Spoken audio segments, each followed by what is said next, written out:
The clock on my bedroom wall read 7:45 p.m. when I took one last look in the mirror.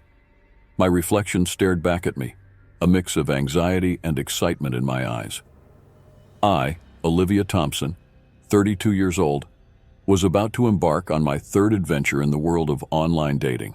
The first two had been surprisingly pleasant, but tonight promised to be special.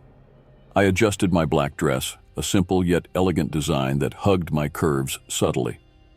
I ran my hand through my brown hair, now perfectly wavy, and applied one last layer of red lipstick. Perfect. I was ready to meet Jake again. Jake Holloway.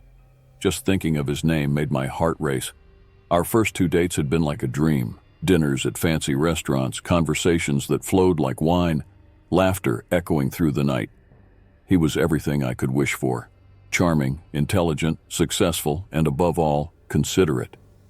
After the nightmare that was my last relationship, Jake seemed too good to be true. As I grabbed my purse and apartment keys, I couldn't help but feel a twinge of apprehension.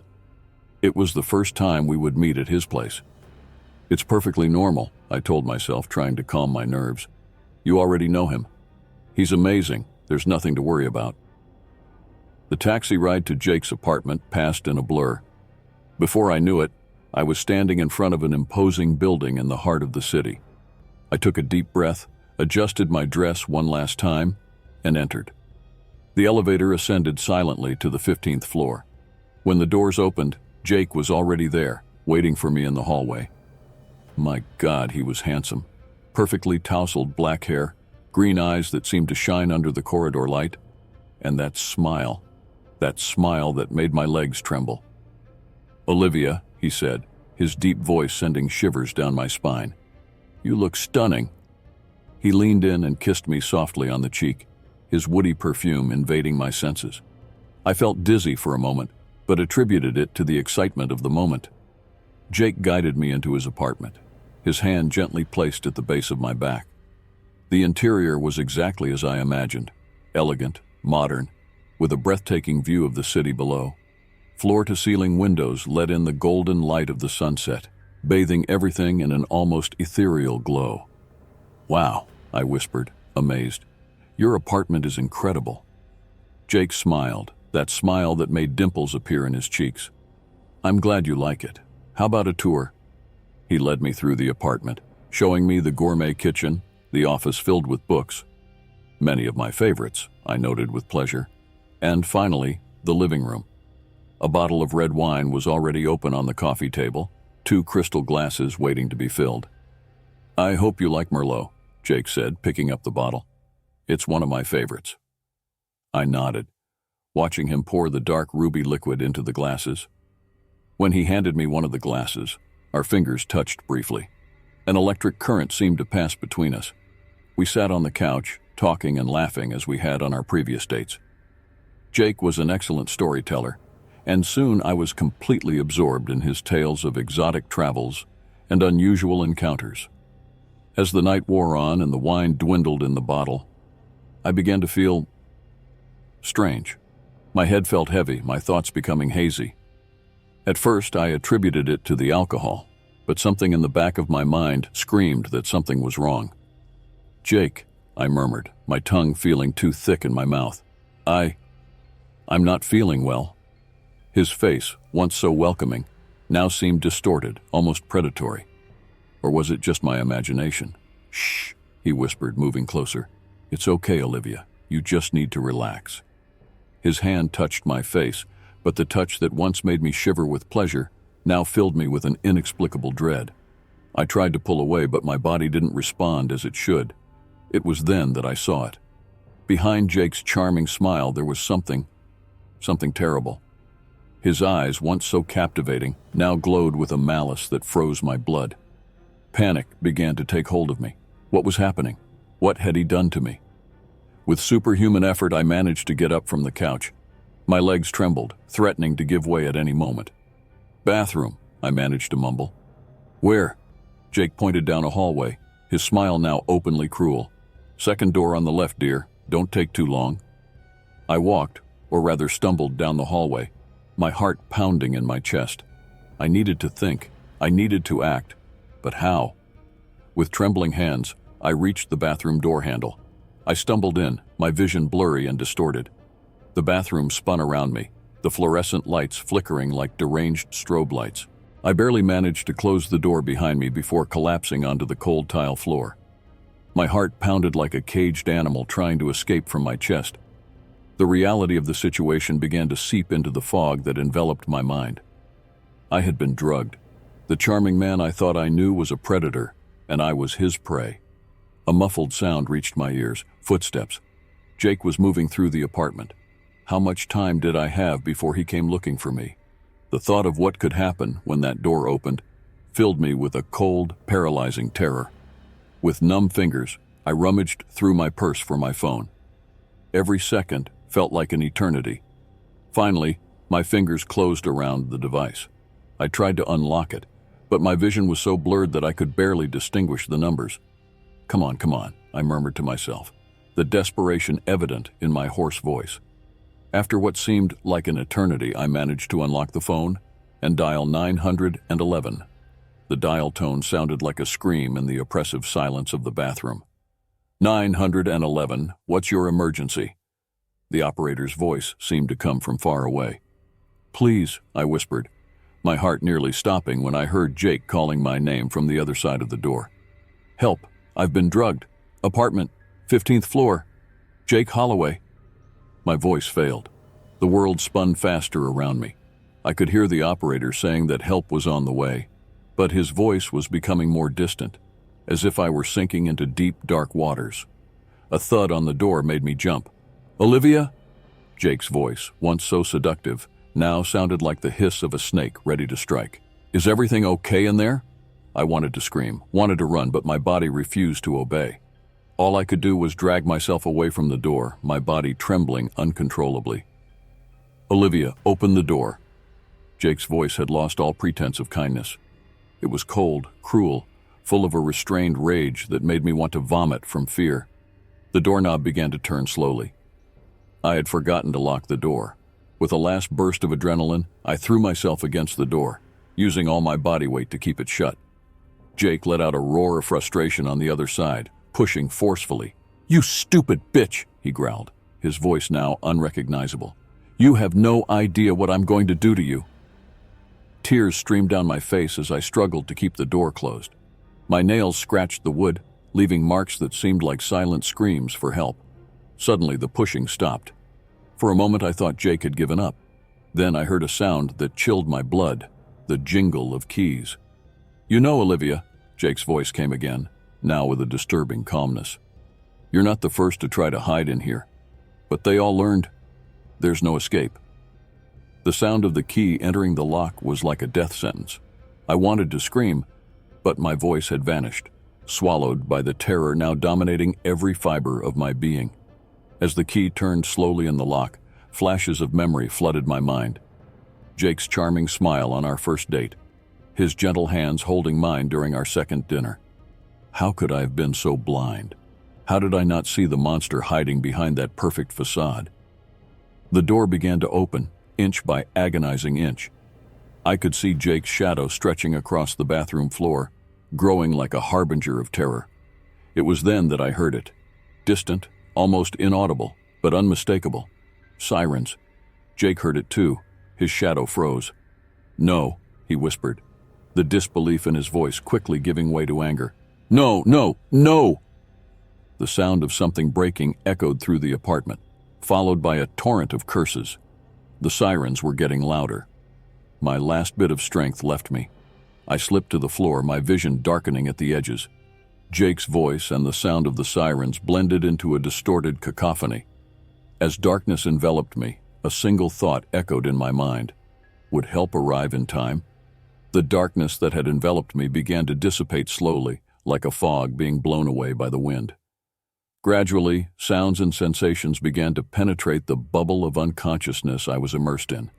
The antiseptic smell, the rhythmic beep of machines, the rough texture of hospital sheets against my skin. I opened my eyes, blinking against the fluorescent light flooding the room. A hospital room. I was alive. Somehow I had survived. A nurse noticed I was awake and quickly approached. Miss Thompson, can you hear me? I tried to speak, but my throat was too dry. The nurse offered me a glass of water with a straw, which I drank avidly. What happened? I finally managed to ask, my voice hoarse and unrecognizable. The nurse hesitated for a moment before replying. The police arrived in time, Miss Thompson. You are safe now. Safe. The word echoed in my mind, but for some reason it didn't bring the comfort it should have. Fragments of the previous night began to piece together in my memory like a macabre puzzle. Jake, the wine, the bathroom, the terror. And Jake? I asked, an involuntary shudder running through my body as I said his name. The nurse's expression darkened. He was arrested, Miss Thompson, but there's more. At that moment, 2 detectives entered the room. Their faces were serious, laden with the weight of bad news. Miss Thompson, began the older of the 2, his voice gentle but firm. I'm Detective Michaels. This is my partner, Detective Rodriguez. We need to ask you some questions, if you're feeling well enough. I nodded slowly, a knot forming in my stomach. The man you knew as Jake Holloway, Michaels continued, is actually named Robert Grayson. He is a wanted criminal in 3 states. The air seemed to leave my lungs. Wanted for what? The detectives exchanged a grim look before Rodriguez answered. Murder, Miss Thompson. Multiple murders. The world seemed to collapse around me. The hospital walls began to close in, the air growing increasingly rarefied. Jake, no, Robert, wasn't just a predator. He was a serial killer. When we searched his apartment, Michaels continued, his voice sounding distant through the buzzing in my ears, we found evidence, photos, personal belongings. We believe there are at least 7 victims. 7. The number spun in my mind like a macabre carousel. 7 women who hadn't been as lucky as I had. 7 lives lost to the monster I had let into my life. Miss Thompson, Rodriguez's voice brought me back to reality. We know this is hard, but we need you to tell us everything you can about your interactions with Grayson. Any detail can help us build a strong case against him. I closed my eyes, trying to hold back the tears that threatened to fall. The memories of our encounters, once so sweet, were now stained with blood. Every smile, every gentle touch, every loving word, all had been a lie, an elaborate trap to lure me into the web of a predator. I began to speak, my voice trembling at first, but gaining strength as the story unfolded.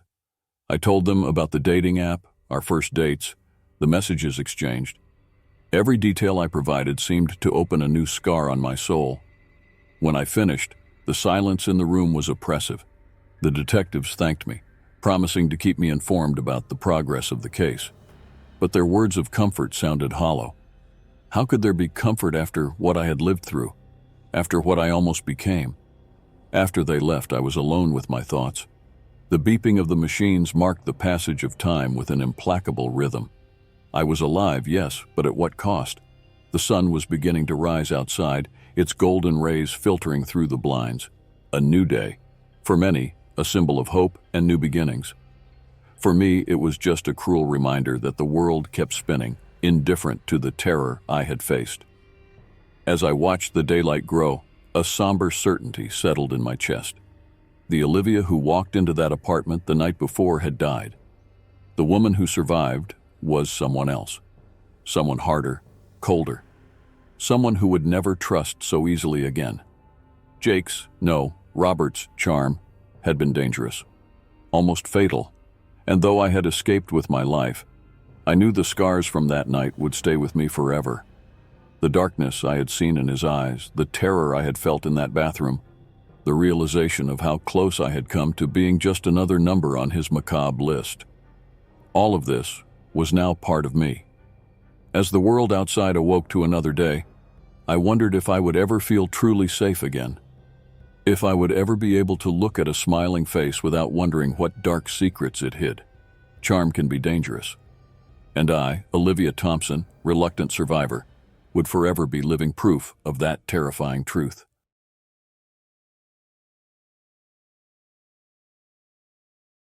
The screen of my phone glowed in the dim light of the room, casting unsettling shadows on the walls. I, Tyler Mitchell, 20 years old, an engineering student, was about to make the biggest mistake of my life. But at that moment, all I saw was the smiling face of Amber Lewis, 28 years old, looking at me through the dating app screen.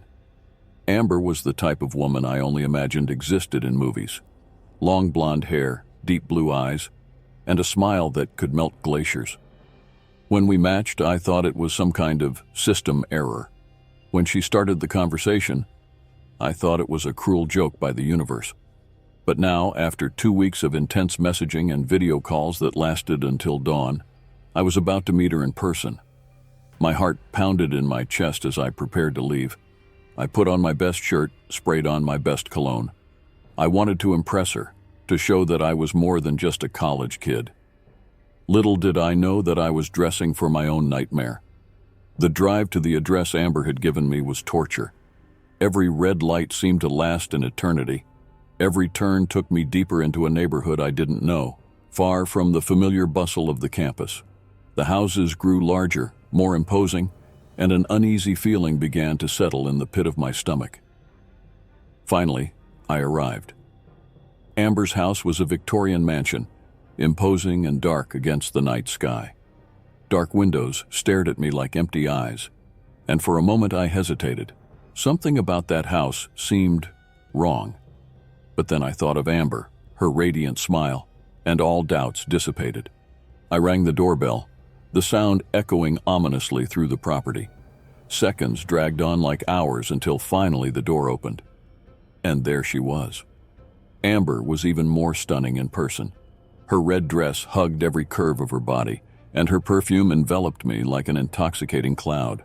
Her smile, however, did not reach her eyes.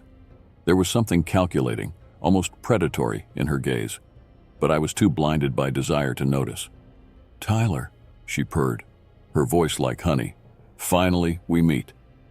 She pulled me inside, the door closing behind me with a click that sounded strangely final. The interior of the house was a labyrinth of dark corridors and old furniture, all shrouded in shadows. Amber guided me through this maze, her cold fingers entwined with mine. "My parents are out of town," she explained, casting me a glance over her shoulder that made my heart leap. "We have the house all to ourselves." We arrived at a luxurious living room. A bottle of wine was already open on the coffee table, 2 glasses waiting to be filled. Amber poured me a generous glass, her movements fluid and graceful. "A toast," she said, raising her glass, "to new experiences." The wine went down smoothly, but it left a strange taste in my mouth. I ignored it, attributing it to nerves. Amber approached, her lips almost touching my ear. "How about we go upstairs?" she whispered, her voice sending chills down my spine. We climbed the stairs, each step creaking beneath our feet. The hallway on the upper floor was a tunnel of darkness, punctuated only by the faint light coming from a partially open door at the end. Amber's room. As soon as we entered, she pushed me against the wall, her lips meeting mine with an almost violent urgency. My head was spinning, whether from excitement or the wine I couldn't tell. Her hands explored my body with a disturbing familiarity, as if she had done this hundreds of times before. It was then that I heard it.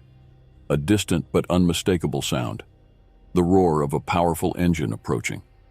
Amber froze, her eyes widening in panic. "No," she whispered. "No, no, no. He wasn't supposed to be here." "He?" I asked, my voice thick with growing fear. "Who is he?" My sugar daddy," Amber stammered, the fear evident in her voice. "He wasn't supposed to come back until tomorrow. You need to hide, now." Panic overtook me. Sugar daddy? Hide?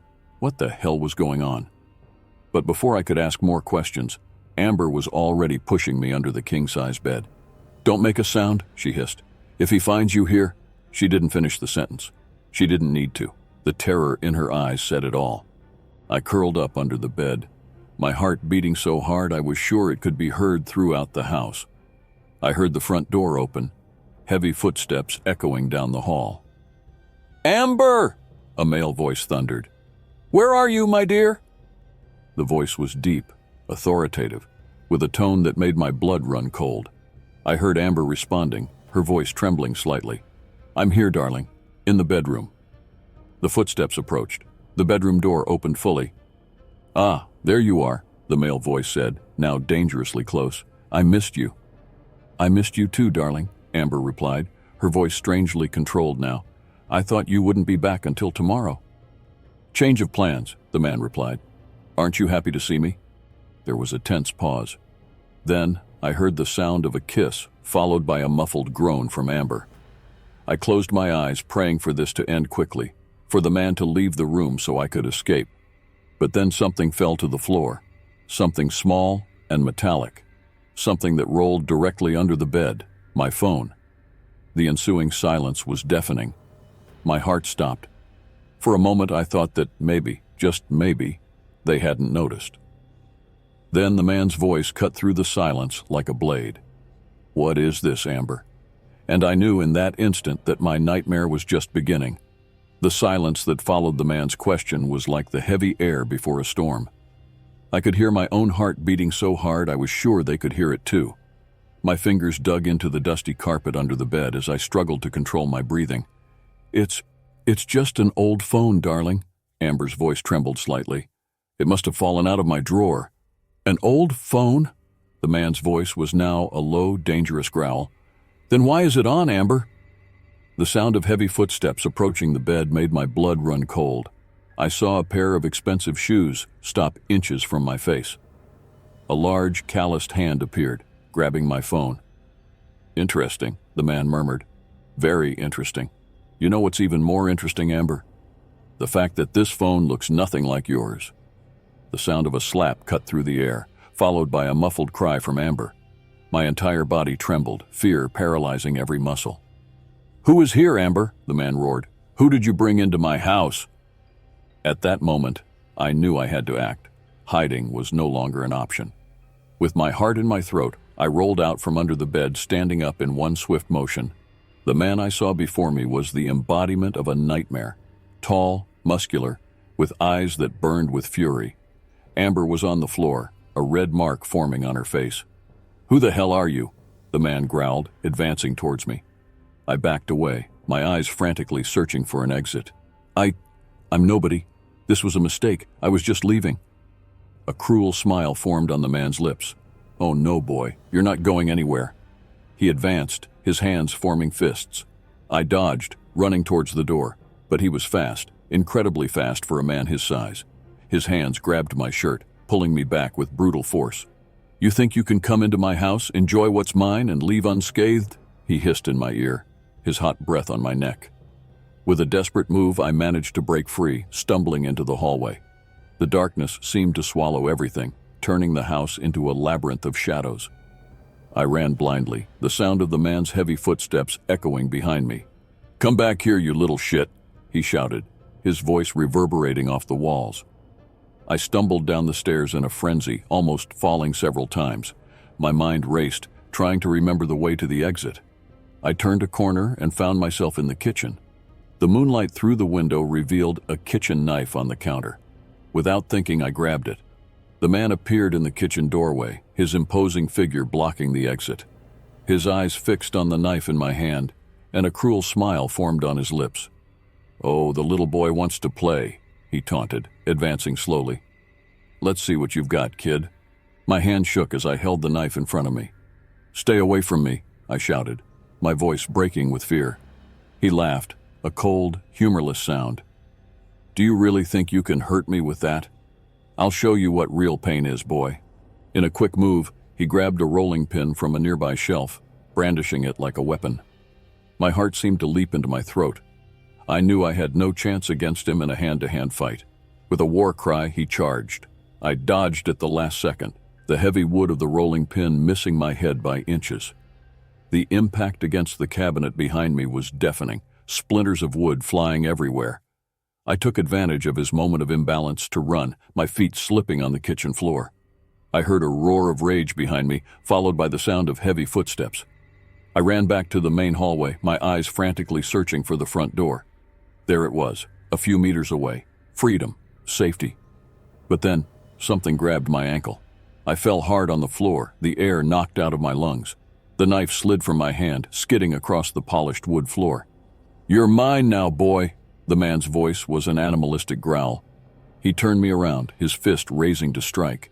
I closed my eyes, bracing for impact. That's when I heard a high-pitched scream. I opened my eyes in time to see Amber, pale as a ghost, hitting the man on the head with a heavy vase. He staggered, dazed, but didn't fall. "Run!" Amber screamed, her voice laden with panic. I didn't need a second warning. I jumped up and ran for the door, my fingers fumbling with the lock. Behind me, I heard the sounds of a struggle, screams, and things breaking. Finally, the door opened. The cool night air hit me like a wave. I ran to the street, my lungs burning, my heart threatening to explode in my chest. I didn't look back. I didn't stop running until I was blocks away, my muscles screaming in protest. Only then did I allow myself to collapse on the sidewalk, panting and trembling. Police sirens began to sound in the distance. Someone must have heard the commotion and called the authorities.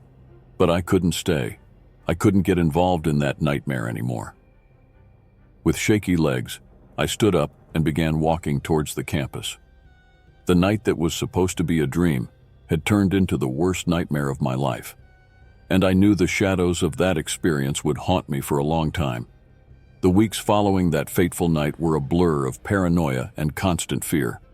Every shadow seemed to hide a threat. Every unknown face on the street could be him. I, Tyler Mitchell, had become a shell of the carefree young man I used to be.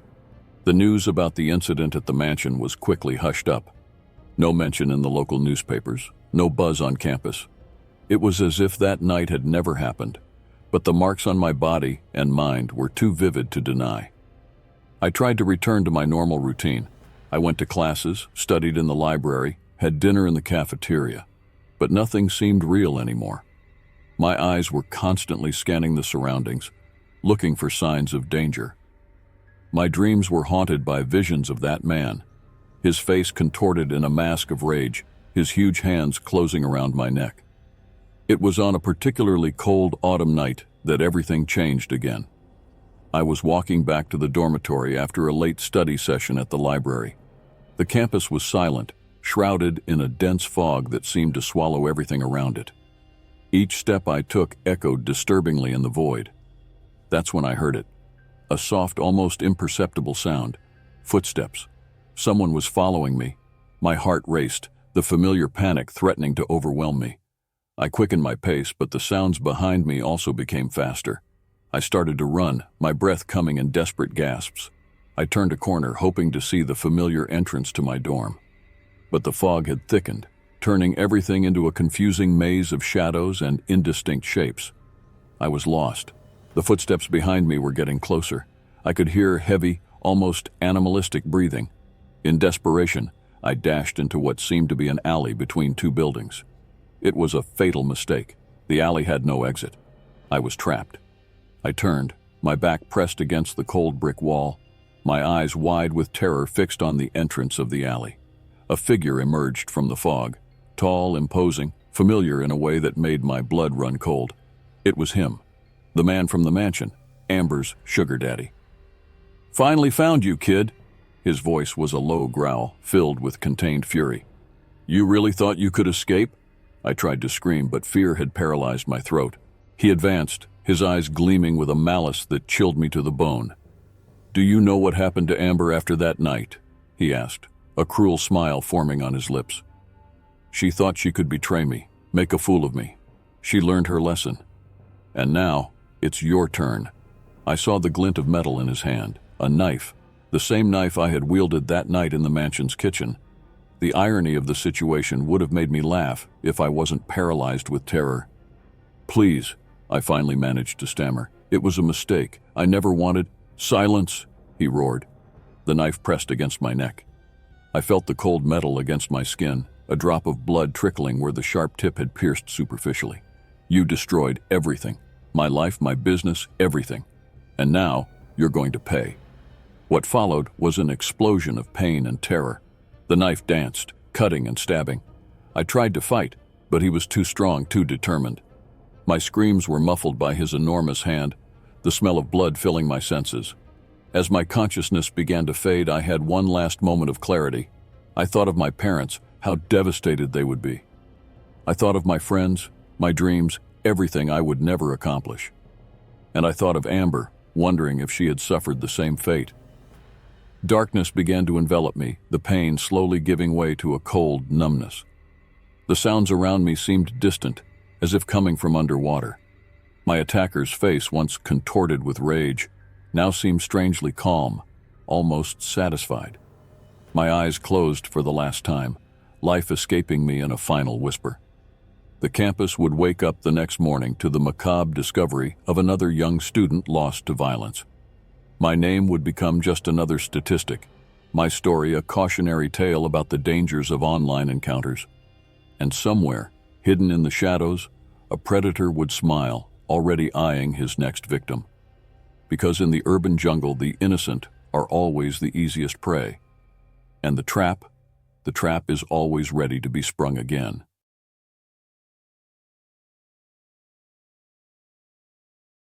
The bluish glow of the cell phone screen illuminated Sophia Bennett's face, casting unsettling shadows in the corners of her dorm room. It was 2:37 a.m., and the Westbridge University campus was shrouded in a sepulchral silence. Sophia, however, was more awake than ever, her fingers anxiously sliding across the cell phone screen as she navigated the dating app her roommate, Melissa, had convinced her to download. "Come on, Soph," Melissa had insisted earlier that night, her eyes shining with a mix of fun and determination. "You can't stay buried in books forever. It's time to live a little." Sophia had initially resisted. After all, she wasn't the type of girl who looked for casual dates. At 21, with brown hair, always tied in a messy ponytail, and thick-rimmed glasses, Sophia preferred the company of her English literature books to the bustling social scene of college. But something in Melissa's insistence, combined with the loneliness she had been feeling lately, made her give in. And now, there she was, lost in a sea of smiling faces and carefully crafted bios. Swipe left, swipe right. It was a game, a dangerous game of first impressions and superficial judgments. Sophia felt out of place, as if she were invading a world she didn't belong to. Then she saw him. Ethan Collins, 23 years old. His smile was captivating, a mix of charm and mystery that made Sophia's heart skip a beat. His deep blue eyes seemed to look directly at her through the screen. His bio was a breath of fresh air amid the cliched phrases and excessive emojis.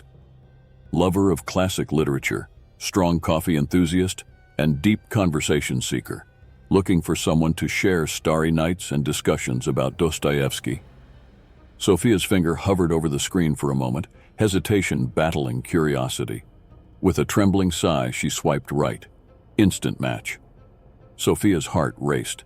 She had never matched with someone so quickly before. Before she could process what was happening, a message from Ethan flashed on the screen. "Hello, Sophia. What a coincidence to find another literary soul in this sea of superficiality. Who's your favorite author?" An involuntary smile formed on Sophia's lips as she typed her response. Hours flew by as they talked about books, movies, and philosophy. Ethan seemed to understand Sophia in a way no one else had before.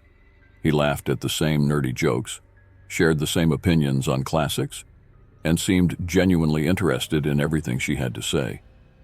When the first rays of the sun began to filter through the dorm curtains, Sophia realized she had spent the entire night talking to Ethan. A wave of guilt hit her. She had an important comparative literature class in a few hours. But the euphoria from the conversation with Ethan outweighed any regret. "I need to go," she typed reluctantly. "I have class soon." Ethan's response was almost immediate. "I completely understand, but before you go, how about we meet for coffee this afternoon? I know the perfect place near campus." Sophia hesitated. Dating wasn't her forte. The idea of sitting face to face with a stranger, no matter how charming he seemed online, made her stomach knot with anxiety. But there was something about Ethan, something that made her want to take a risk. "All right," she finally replied. "Where and when?" They agreed to meet at 4 p.m. at the Literary Cafe, a charming establishment a few blocks from campus. Sophia spent the rest of the day in a state of nervousness and excitement. She could barely concentrate in her classes, her mind constantly wandering to Ethan and the upcoming date. At 3:30, Sophia stood in front of the dorm bathroom mirror, staring at her reflection with a mix of anxiety and determination. She had swapped her usual comfy sweatshirt for a simple floral dress, and her hair, usually tied back, fell in soft waves over her shoulders. "You look beautiful," Melissa assured, appearing behind her in the mirror. "That Ethan won't know what hit him." Sophia forced a smile, but inside her stomach was in knots. What if Ethan wasn't who he said he was? What if she made a fool of herself? What if— "Stop it," Melissa interrupted her thoughts as if she could read them. "It'll be fine. Just be yourself." With one last nervous glance in the mirror, Sophia grabbed her bag and left. The walk to the literary cafe seemed endless. Each step brought her closer to Ethan, closer to the unknown. When she finally arrived, her hands were shaking so much she could barely open the door. The cafe's interior was cozy, with bookshelves lining the walls and the aroma of freshly ground coffee in the air. Sophia scanned the room, her heart pounding. Then she saw him. Ethan was sitting at a table in the corner, exactly like in his profile picture. His smile widened when his eyes met hers, and he stood to greet her. "Sophia," he said, his voice even more charming in person. "It's a pleasure to finally meet you." As she sat down at the table with Ethan, Sophia felt a mix of relief and excitement. He was real, he was charming, and he seemed genuinely happy to see her. The conversation flowed as naturally as it had online. They discussed their favorite books, laughed at obscure literary jokes, and shared stories about their academic lives. The hours flew by, and before Sophia realized it, the sky outside had darkened. The cafe was almost empty, the last customers leaving for the night. "I can't believe time went by so fast," Sophia said, looking at her watch in surprise. Ethan smiled, his eyes shining in the soft cafe light. "They say time flies when you're having fun," he said, leaning a little closer. "And I definitely had a lot of fun tonight." Sophia felt her face heat up, a blush spreading across her cheeks. There was something about the way Ethan looked at her that made her heart race. "Me too," she admitted shyly. "How about we continue this conversation somewhere more private?" Ethan suggested, his voice dropping to an almost whisper. "My apartment isn't far from here." Sophia's heart skipped a beat. Go to his apartment? After just one date? It wasn't something she would normally consider. But there was something about Ethan, something that made her want to take a risk, break her own rules. I don't know," she stammered, indecision clear in her voice. Ethan leaned closer, his scent enveloping Sophia in an intoxicating cloud. "Come on, Sophia," he murmured, his hand finding hers across the table. "We're both adults. There's nothing wrong with wanting to spend more time together." Sophia felt a shiver run down her spine. Part of her wanted to say yes, wanted to go with the moment. But another part, the rational and cautious part, was sounding an alarm in her mind. I think it's better if I go back to the dorm," she finally said, pulling her hand away from Ethan's. "It's already getting late." For a moment, something darkened in Ethan's eyes, a flash of anger, frustration, but it was so quick that Sophia thought she had imagined it. The next moment, he was smiling again, though the smile no longer seemed to reach his eyes. "Of course, I completely understand," he said, his voice back to its light and charming tone. "Can I at least walk you back to campus?" Sophia hesitated for a moment, but then nodded. After all, what harm could there be in that? As they walked side by side through the dark streets toward campus, Sophia couldn't help but notice how different Ethan seemed. His initial charm had given way to a tense silence. Occasionally, she caught him looking at her with an intensity that made her feel uncomfortable. When they finally reached the campus gates, Sophia felt immense relief. "Well, thank you for tonight," she said, trying to keep her tone light. "It was really nice meeting you, Ethan." Ethan took a step towards her, invading her personal space. "The night doesn't have to end here, you know," he said, his voice low and insistent. "We could continue this in your dorm." Sophia stepped back, anxiety growing in her chest. "No, Ethan, I really need to go." She turned to leave, but felt Ethan's fingers close around her wrist, pulling her back. "Come on, Sophia," he said, his voice losing all pretense of charm. "Don't be so frigid. We both know why you agreed to meet me." Fear spread through Sophia's body like ice in her veins. This wasn't the charming and kind Ethan she had talked to online. This was a stranger, a predator. With a violent tug, she freed her wrist. "Don't touch me!" she screamed, her voice echoing through the silent night. "Stay away from me." Without looking back, Sophia ran to the safety of the campus, her heart pounding in her chest. Only when she reached her dorm, locked the door, and curled up on her bed did she allow the tears to fall. The dream of Prince Charming had turned into a nightmare, and Sophia had a terrible feeling that this was just the beginning. The sun had barely risen when Sophia was awakened by the incessant sound of notifications on her cell phone. With a racing heart and trembling hands, she picked up the device. A flood of messages from Ethan filled her screen. "Why did you run? I thought we had a connection. You can't ignore me. I'll wait for you outside your comparative literature class." The messages kept coming, each more insistent and threatening than the last. Sophia felt panic rising in her chest, suffocating her. How did he know her class schedule? She looked at Melissa, still sleeping soundly in the bed next to hers. Should she wake her up? Tell her what had happened? But shame and fear paralyzed her. What if Melissa blamed her? What if she said Sophia was overreacting? With shaky legs, Sophia got up and went to the window. The campus was starting to wake up, sleepy students dragging themselves to their morning classes. Everything seemed so normal, so safe. But for Sophia, the world had turned into a terrifying place overnight. Her phone vibrated again. Another message from Ethan. "You're mine, Sophia. There's no use running." A chill ran down her spine. She had to do something, but what? Go to the police? But what if they didn't believe her? After all, she had agreed to go out with him. Maybe they would think she was exaggerating. With trembling hands, Sophia started to get dressed. She couldn't stay in her room all day. She had classes, responsibilities. But the thought of leaving, of possibly encountering Ethan, made her stomach twist with fear. As she brushed her hair, her eyes fell on a photo on the nightstand. She and her parents, smiling in front of the university on the day she moved on to campus.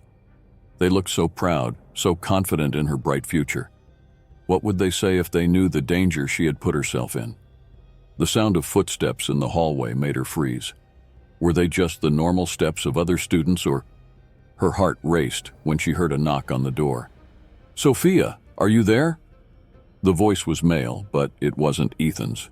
It was Brian, a classmate. Sophia let out a shaky sigh of relief. I'm here," she replied, her voice faltering slightly. "What is it, Brian?" "Just wanted to know if you have the notes from the last medieval literature class. Can I borrow them?" Medieval literature, notes, normal things, safe things. For a moment, Sophia allowed herself to relax. Maybe, just maybe, she was overreacting. Maybe Ethan was just a persistent jerk, not a real danger. She opened the door, forcing a smile for Brian. But as she searched for the notes in her backpack, her phone vibrated again. With her heart in her throat, she looked at the screen. It was a photo of her taken at that exact moment through the dorm window. The message below the photo said, "Nice smile, Sophia. Can't wait to see it up close again." The notebook slipped from her trembling hands, scattering pages on the floor. Brian knelt to help pick them up, asking if she was okay, but his voice sounded distant, muffled. All Sophia could hear was the blood pounding in her ears. Ethan was outside, watching, waiting, and Sophia knew, with terrifying certainty, that her life would never be the same. The phone slipped from Sophia's trembling hands, falling to the floor with a dull thud. Brian, still crouched, gathering the scattered pages, looked at her with concern. "Sophia, are you okay? You look like you've seen a ghost." A ghost. If only it were just that. Sophia felt the blood freeze in her veins, her breathing becoming shallow and rapid. Panic threatened to consume her entirely. I, she stammered, unable to form a coherent sentence. Brian stood up, placing a gentle hand on her shoulder. "Hey, take a deep breath. What's going on?" Sophia wanted to tell him. She wanted to scream, cry, ask for help, but the words were stuck in her throat. How could she explain the terror consuming her? How could she make someone understand the paralyzing fear she felt? "It's nothing," she finally managed to say, her voice sounding strange and distant even to her own ears. "I just didn't sleep well." Brian frowned, clearly unconvinced. "Are you sure? You seem really shaken." At that moment, Melissa began to stir in her bed, slowly waking up. Sophia saw this as an opportunity to escape. "It's okay, Brian. Thanks for your concern. Here are the notes," she said, pushing the notebook into his hands. "I need to get ready for class now." Before Brian could protest, Sophia gently pushed him out of the room, closing the door behind him. She leaned against the cold wood, her heart still racing frantically. "Soph? What's going on?" Melissa's sleepy voice came from the other bed. Sophia closed her eyes, trying to control her breathing. Should she tell Melissa? Her friend had insisted she download the dating app. What if she thought Sophia was overreacting? Or worse, what if she blamed her? "Nothing," Sophia lied, forcing a smile. "Just anxious about class." Melissa mumbled something unintelligible and turned over in bed, falling back asleep. Sophia envied her peace, her innocence. What was it like not to know there was a predator out there, watching, waiting? With trembling steps, Sophia approached the window. The campus was fully awake now, students moving in all directions. Her eyes scanned the crowd frantically, looking for a familiar face. For him. Where was he? How had he taken that photo? The thought that Ethan could be anywhere, watching her unseen, made her stomach churn with fear. Her phone vibrated again on the floor. Sophia looked at it as if it were a venomous snake. Part of her wanted to ignore it, pretend none of this was happening. But she knew she couldn't. With trembling fingers, she picked up the device. Another message from Ethan. "You looked beautiful in that blue blouse yesterday. It matches your eyes. Can't wait to see what you wear today." Sophia felt bile rise in her throat. He wasn't just watching her now. He had been following her for days. How had she not noticed? Her hands shook so much she could barely hold the phone. She had to do something. She had to protect herself. But how? With a sudden flash of determination, Sophia opened her phone settings and blocked Ethan's number. It was a small act of defense, but it made her feel a bit more in control. Looking at the clock, Sophia realized her first class would start in less than an hour. Comparative literature. The class Ethan had mentioned in his message. Would he be there, waiting for her? The fear threatened to paralyze her again. She could simply not go, stay in her room where it was safe. But then Ethan would know he had scared her. He would win. No, she couldn't let that happen. With a determination she didn't know she possessed, Sophia began to prepare for the day. She chose her clothes carefully, opting for jeans and a loose sweatshirt, nothing that would attract attention. She pulled her hair into a tight bun and put on her reading glasses, even though she didn't really need them. The less she looked like the Sophia from the date, the better. Before leaving, she hesitated. Should she leave a note for Melissa? Tell someone where she would be? But the fear of seeming paranoid, of being judged, stopped her. Instead, she sent a quick message to her parents. "Love you. Have a great day." If something happened? No, she couldn't think like that. The dorm hallway felt strangely threatening when Sophia finally stepped out. Every shadow could hide a danger. Every unfamiliar face could be Ethan. She kept her head down, moving quickly towards the exit. The cool morning air hit her as she stepped outside. The campus was alive with activity, students hurrying to their classes, professors carrying stacks of papers. On a normal day, Sophia would feel energized by this academic atmosphere. Today, every person was a potential threat. She started walking towards the literature building, her eyes constantly scanning the area around her. Every time she saw someone with dark hair or wearing a leather jacket like Ethan's, her heart would skip a beat. She was halfway there when she felt it. That unmistakable sensation of being watched. The hairs on the back of her neck stood up, and a cold shiver ran down her spine. Slowly, fearing what she might see, Sophia turned around. There he was, across the lawn, partially hidden behind a tree. Ethan. His eyes, once so charming, now looked cold and calculating. A slow, predatory smile spread across his face as their eyes met. Panic exploded in Sophia's chest. Without thinking, she started to run. Her feet pounded heavily on the concrete, her breath coming in desperate gasps. She could hear footsteps behind her, quick and determined. Students jumped out of the way, looking confused as Sophia ran past. She wanted to scream, ask for help, but fear had stolen her voice. The literature building was in sight now. If she could just get there, she would be safe. There would be people, teachers. Ethan couldn't touch her there. With a final burst of energy, Sophia launched herself up the steps of the entrance.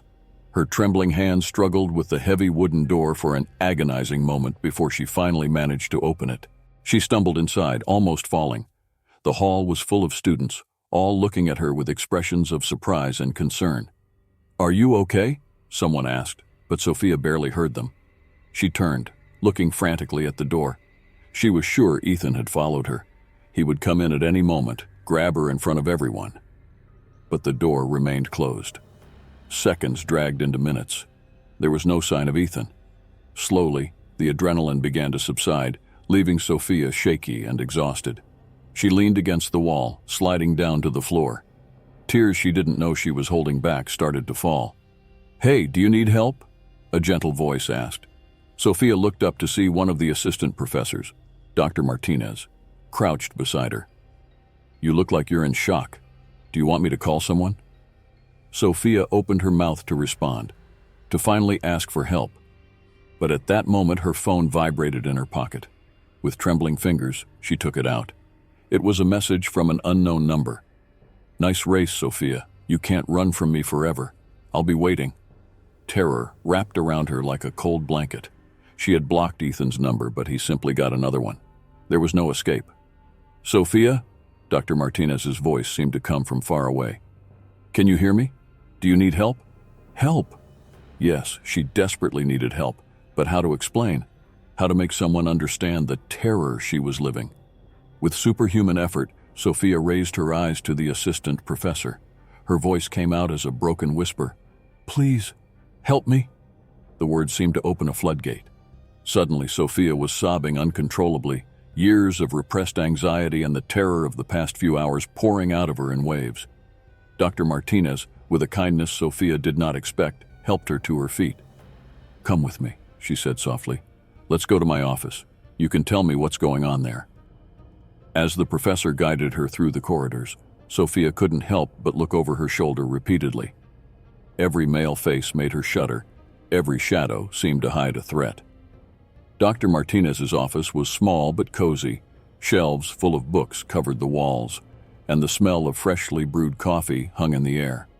Under other circumstances, Sophia would have found the place comforting. Now it seemed just another place where Ethan could find her. "Sit down," Dr. Martinez said, indicating a soft armchair. She moved to close the curtains and lock the door, as if sensing Sophia's need to feel safe.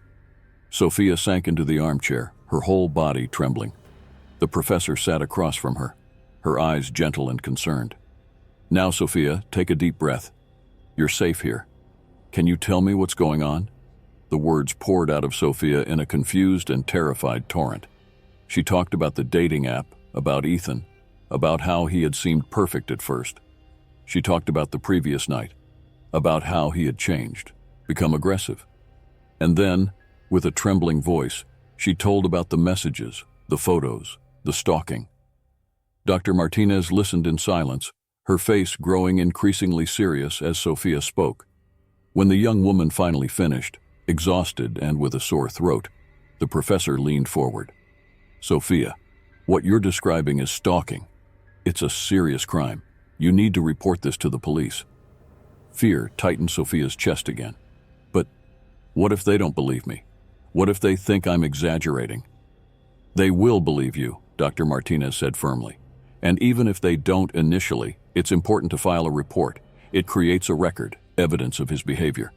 Sophia nodded slowly, a small spark of hope igniting in her chest. Maybe there was a way out of this nightmare. "I'll go with you," the professor continued. "You don't have to face this alone, Sophia." The words were simple, but to Sophia, they meant everything.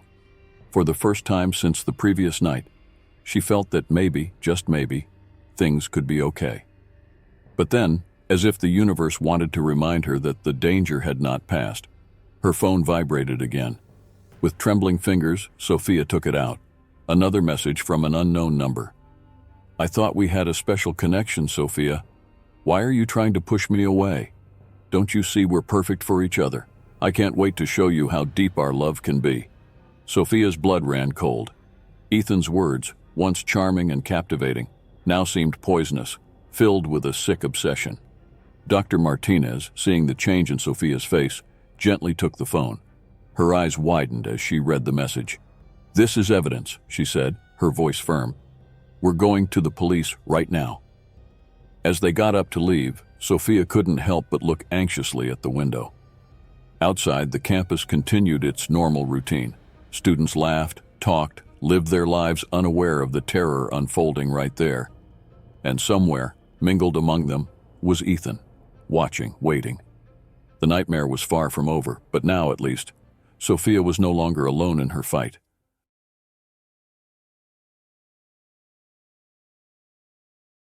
Sarah slid her finger across the phone screen, her green eyes reflecting the bluish light as she scanned profile after profile on the dating app. She had been trying to find someone special for months, but nothing seemed to work. Then she stopped at a face that made her hesitate. The man had penetrating blue eyes and a captivating smile. His name was Jack. Something about him intrigued her, and before she could think twice, Sarah swiped right. It was an instant match. Her heart raced as a message appeared almost immediately. "Hello, Sarah. Your profile caught my attention. How about we get to know each other better?" The next few hours passed in a blur of exchanged messages. Jack was charming, attentive, and seemed genuinely interested in everything Sarah had to say. They arranged a meeting for the next day at a local cafe. When Sarah arrived at the cafe, her hands were slightly trembling with nerves. She saw him before she even entered. Jack was sitting near the window, even more handsome in person. He stood to greet her, his smile lighting up his entire face. "Sarah," he said, his voice smooth and melodious. "It's a pleasure to finally meet you." The date was perfect. The conversation flowed easily, and Sarah found herself laughing more than she had in months. Jack was attentive, asking insightful questions and listening intently to everything she said. When they said goodbye, Sarah felt a wave of excitement course through her. Finally, she thought, maybe she had found someone special. The following days were like a dream.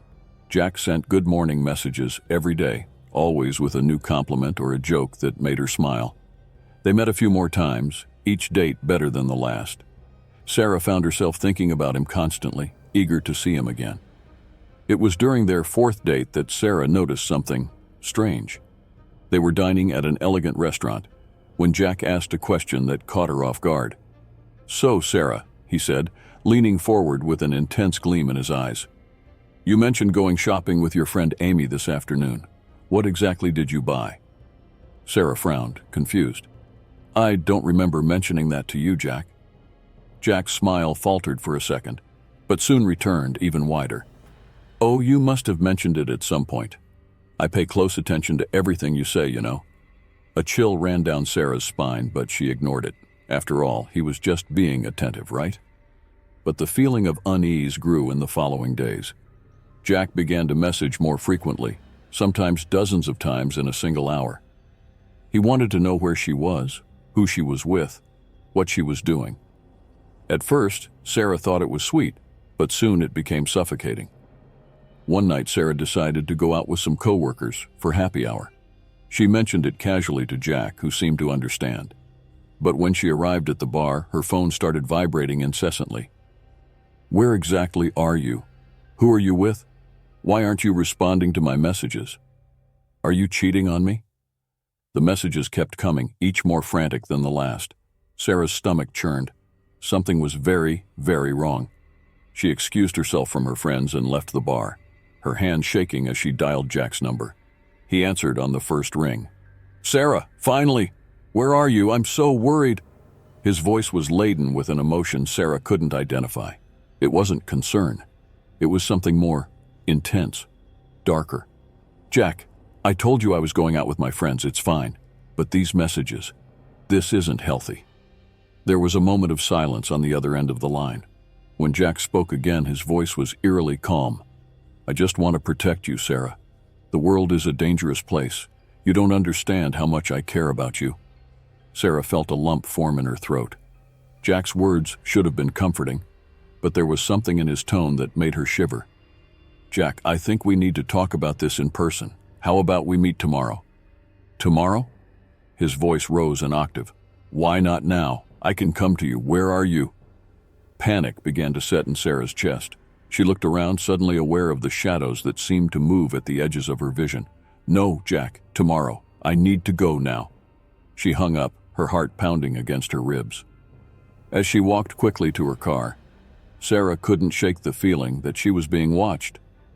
Every sound of the night seemed amplified: the rustling of leaves, the distant echo of footsteps, the howl of the wind. When she finally got home and locked the door behind her, Sarah leaned against the wall, breathing heavily. Her phone vibrated again. With trembling fingers, she unlocked it. A single message from Jack blinked on the screen. "Don't worry, my love. I'll always be here for you. Always." Sarah let the phone fall, the sound echoing in the silence of her apartment. The realization hit her like a punch to the stomach. What had started as a fairy tale was quickly turning into a nightmare from which she didn't know how to escape. The sun had barely risen when Sarah woke up, startled by an insistent sound. Her phone was vibrating furiously on the nightstand. The screen lit up with dozens of notifications, all from Jack. With her heart racing, she picked up the device, her eyes scanning the frantic messages. "Sarah, why aren't you answering? Are you okay? I spent the whole night worried. Please, tell me you're safe." The last message made Sarah freeze. "I'm coming to your house now." In a panic, Sarah jumped out of bed and ran to the window.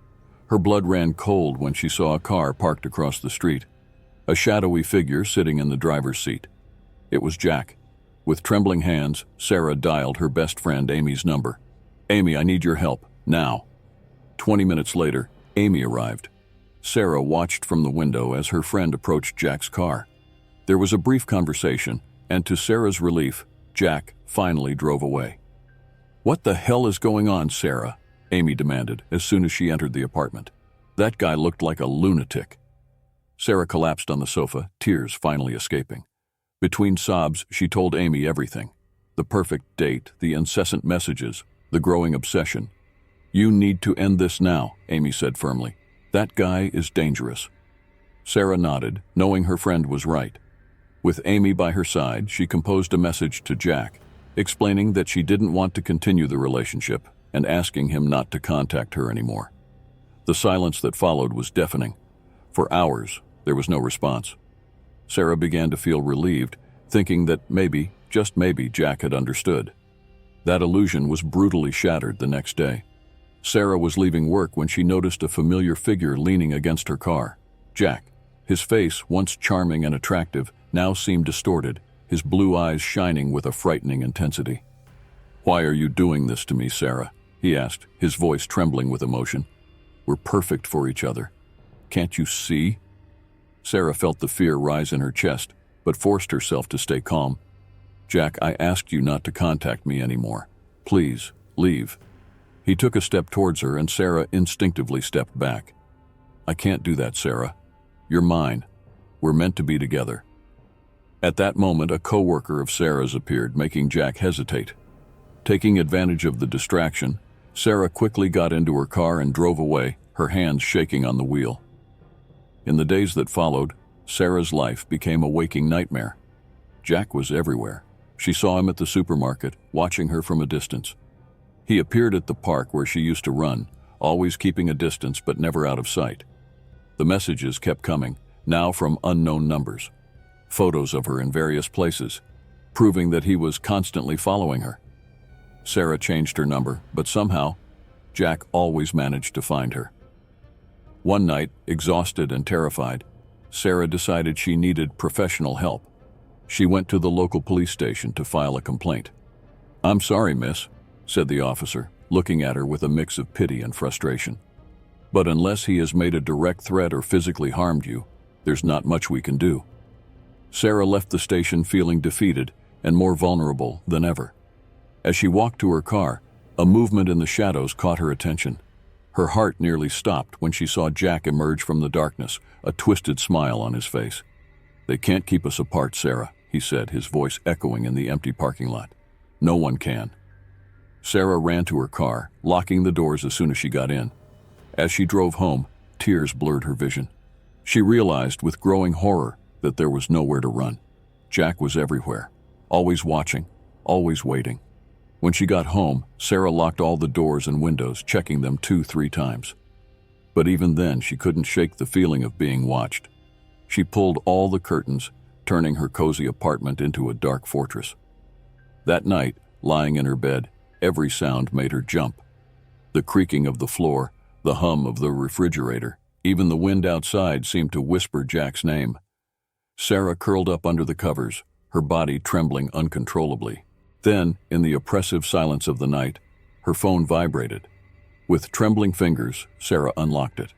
A single message blinked on the screen. "Sleep well, my love. I'll be watching over you." Sarah stifled a scream, dropping the phone to the floor. She ran to the window, peeking through a slit in the curtain. Down below, standing under the yellow light of a street lamp, was Jack. He looked directly at her window, a serene smile on his face. The days dragged on, each one more suffocating than the last. Sarah lived in a constant state of alert, her nerves on edge. She had become a shadow of herself, thin and pale, with deep dark circles marking her once radiant face. Despite her efforts to avoid him, Jack always seemed to be one step ahead. He knew her routine, her habits, her fears. Sarah began to suspect he had access to her apartment. Little things were out of place. A cup moved, a book opened to a different page. The feeling of violation was unbearable. One particularly dark afternoon, Sarah received a call from an unknown number. Against her better judgment, she answered. "Sarah?" The voice on the other end was familiar, but it wasn't Jack. "This is Jack's mother. I need to talk to you." Sarah's heart raced. "How did you get my number?" "That doesn't matter now," the woman's voice trembled. "You need to be careful. Jack, he's not well. He's done this before." Sarah felt the blood freeze in her veins. "What do you mean, before?" There was a heavy pause before Jack's mother continued. "There was another girl, a few years ago.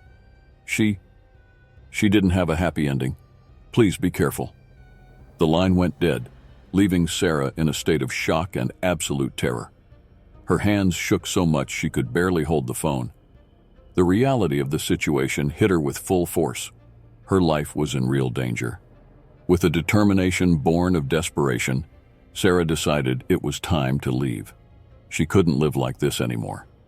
Quickly, she threw some clothes into a suitcase, grabbed her important documents, and left the apartment, nervously looking over her shoulder every few steps. When she reached the parking lot, her heart nearly stopped.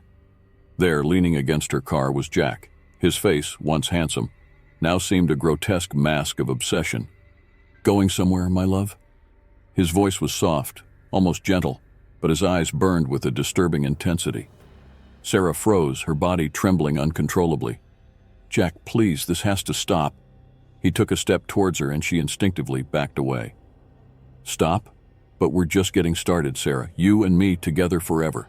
Isn't that what you want?" "No," she screamed, her voice echoing in the empty parking lot. "I want you to leave me alone." Jack's face twisted into an expression of rage. "You don't understand, do you? We are soulmates. I did all this for you." He stepped forward quickly, grabbing Sarah's arm tightly. She screamed, dropping the suitcase. The contents spilled onto the ground, revealing her intentions to flee. Jack's eyes narrowed at the sight of the scattered clothes. "You were trying to leave me? After everything I've done for you?" Sarah struggled to break free, panic taking over her body. "Let me go, Jack. You're hurting me." But Jack only tightened his grip, dragging her towards his own car. "I can't let you go, Sarah. I can't. We belong to each other." In a moment of desperate clarity, Sarah saw an opportunity. With all the strength she could muster, she stomped on Jack's foot, and when he loosened his grip for a second, she broke free. Sarah ran like she had never run before, her heart pounding so hard she thought it might explode. She could hear Jack's footsteps behind her, his heavy breathing echoing in the night. Turning a corner, Sarah saw a light on in a nearby house. Without thinking twice, she ran to the door and started banging frantically. "Help! Please, someone help me!" The door opened, revealing an elderly couple with frightened expressions. Sarah rushed inside, closing the door behind her. "Please," she gasped, tears streaming down her face. "Call the police. There's a man chasing me." The couple acted quickly, the man grabbing the phone while the woman hugged Sarah, trying to calm her down. Minutes later, which felt like hours, the sound of police sirens could be heard approaching. When the officers arrived, there was no sign of Jack. But the evidence was clear. The marks on Sarah's arms, the messages on her phone, the testimony of the couple who took her in. In the weeks that followed, Sarah lived in a state of constant vigilance. A restraining order was issued against Jack, but she knew a piece of paper wouldn't really protect her. She moved to another city, changed jobs, and cut off contact with almost everyone she knew. But even so, in her darkest moments, Sarah couldn't shake the feeling that Jack was still out there, somewhere, waiting. Sometimes, when the wind blew a certain way or a shadow moved in the corner of her vision, Sarah felt that familiar chill down her spine. She knew she would never be the same again. The fear had rooted itself deep within her being, an invisible scar she would carry forever. And somewhere in the darkness of the night, Jack waited, patient, watching, obsessed.